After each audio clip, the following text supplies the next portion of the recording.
Hello and welcome. Jackie Edwards here. Thank you so much for joining me today. Today I want to talk about rent to rent and HMOs and why I start with properties that are already HMOs. So they're already licensed as house shares versus going out there. And I know a lot of people teach and a lot of people do, let's find a 3-4 bedroom house with 2 reception rooms and turn it into an HMO. I prefer to start with properties that are already HMOs. The biggest reason is because then I know they already have all the requirements for licensing. So they've got the fire doors, the fire alarms. The owner's got the right mortgage in place to be an HMO.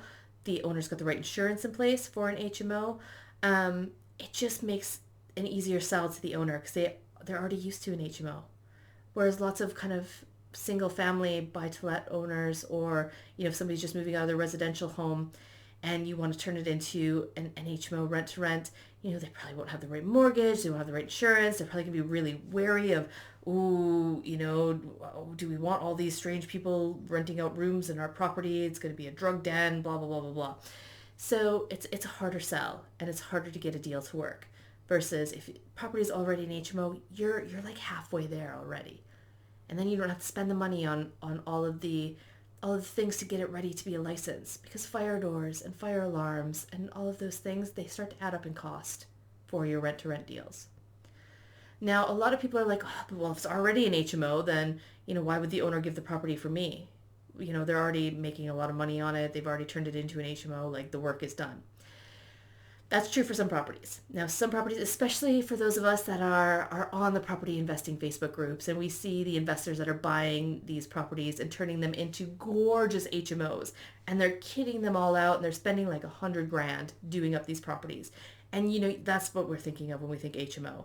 We're like, well, how are we ever going to manage that property? We'll never be able to, pay the owner enough rent. They'll just be able to do it themselves. And that's true. Those people can just do it themselves. You've got to be focusing on all the landlords that are struggling, all the landlords that aren't professional investors, all the landlords that are just accidental investors, or, they've got a couple of properties, they've been happy managing them, now they're retiring. Or, they've just been hit really hard and they've got bad tenants and they're really struggling, or they've had a bad agent and they're really struggling and they're looking for change. Those are the people you need to look for. You need to look for the properties with problems. And they are out there. I've built my business based on it.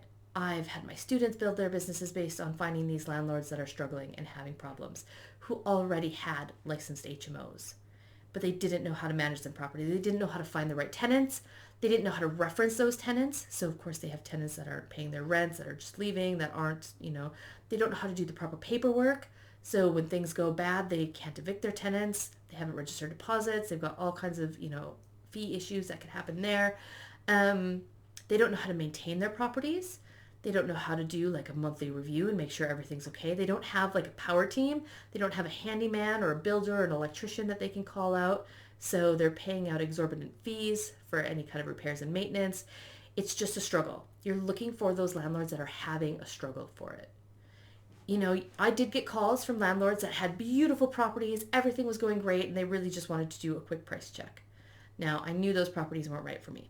And, when you look at Rightmove, 80-90% of those properties aren't going to be right for you because they're already great HMOs. They're already getting the top rents for their markets. Those landlords don't have a problem.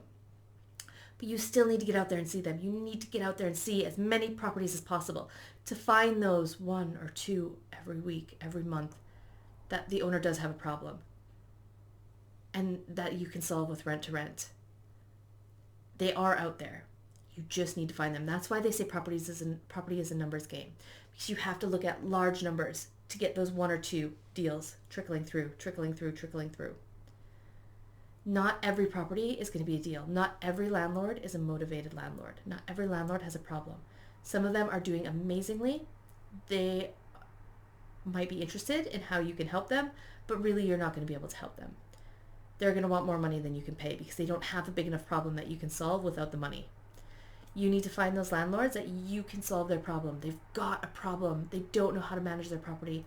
They don't know how to find the right tenants. They don't know how to maximize the rents from an HMO. And you do know those things.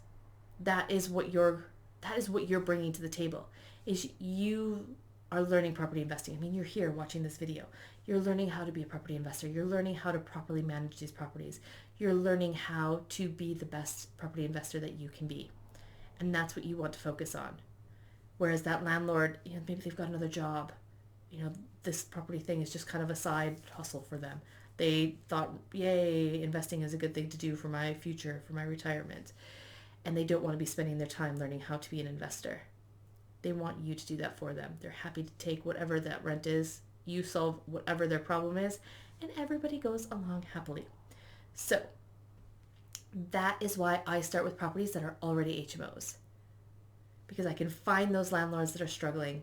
I can take on their properties knowing that the mortgage is good, it's got everything for a license, the insurance is good, and yes, I probably have to paint and decorate. So a lot of my properties were in rough condition.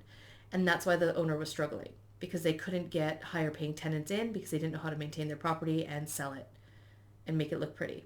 So I had to go in, do some repairs and maintenance, fix up the property, make it look pretty, and then I was able to sell rooms for way more than the landlord was getting previously. And to better tenants, because I knew how to reference tenants properly and I knew how to attract the right kind of tenants. So I didn't have to pay for fire doors. Every once in a while I had to pop a new fire door in here or there. Every once in a while I had to add, some new alarms. I have to do alarm testing. Every once in a while, I don't know, honestly, my licensing department at the council, they change their mind like every day. But otherwise, the bulk of the work has already been done. And the bulk of the problems around mortgages and insurance I don't have to really worry about, because I've started with a property that's already an HMO. The insurance company, the mortgage company already know it's an HMO. So we can just move forward. All right, so I really want you to consider that. If you're going down the HMO route, make sure you are targeting properties that already have licenses. You won't be able to help all of them, but there will be those few that are struggling that you can scoop up and do rent to rent with. All right, thank you so much for joining me, and I will see you again in the next video.